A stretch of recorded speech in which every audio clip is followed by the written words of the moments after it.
Talk to us about brands. I'd love to understand what you're seeing in terms of brand and sentiment across brand amongst dealers. The Volkswagen Group as a whole went really heavy towards EVs globally. And they stopped innovating anything really on the ICE side. They weren't bringing any really many ICE vehicles to the market. And it was a bad bet. And we know now that the U.S. government has abandoned subsidizing these vehicles. The consumers, with less than 10% of the people would like to have an EV with the credit. We'll see what happens when the credit is fully gone, where the EV market share goes. Then I've had some dealer friends who tell me that Audi management insists on making all the decisions, and then they make all the wrong decisions. And the Audi dealers are left holding the bag. And I feel bad for Audi dealers because the throughput per store compared to their BMW or Mercedes or Lexus competitors is way lower. So they have these expensive facilities that Audi required them to build, but they're not getting near enough volume to justify the investment. Now, Audi's part of the Volkswagen family. Volkswagen is in a bit of the same boat.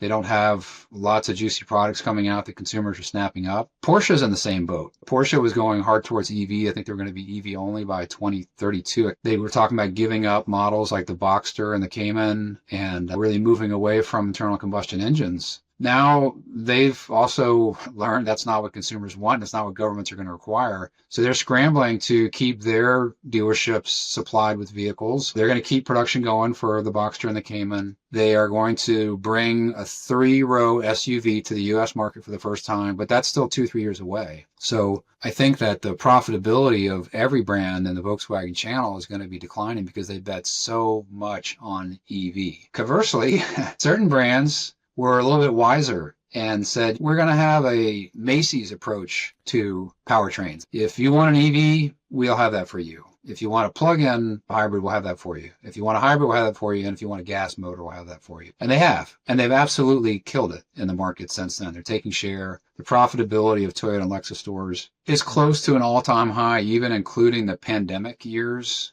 On average, many people were taking markups on cars during the pandemic era, but they absolutely had the right strategy, and now they're far ahead of their competitors. Even brands that were growing quite strongly before the pandemic and before the EV thing, like Subaru. Subaru just doesn't really have many hybrids yet. They're coming, but they don't have them, so they're losing some share to Toyota. The Korean brands have a good strategy too. Hybrid, EV, gas, and they're taking share. Hyundai and Kia are gaining share nicely.